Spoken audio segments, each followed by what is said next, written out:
This is a little video to show you how to do a search for products that are easy to find. First, log in with your username and password, like this.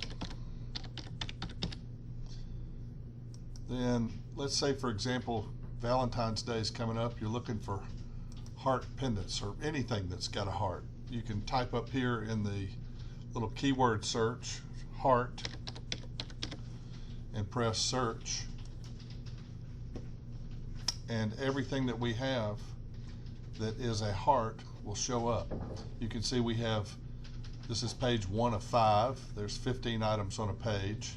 So you can scroll through and see everything we have that has a heart or has anything to do with love. You'll see that love pendant there too. So you can just click on an item and get all the important information about it. You can add it to your cart, and there's that. So you can do any sort of search for a heart item. Let's say for example you wanted opal rings.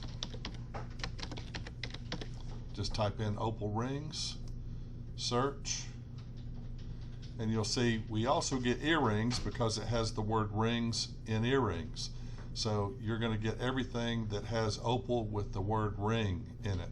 So you can see we have 5 pages of that. You can just scroll to each page and see all those items, add them to your cart, or you can just call us with the number and we'll be able to ship them to you that way. Thank you.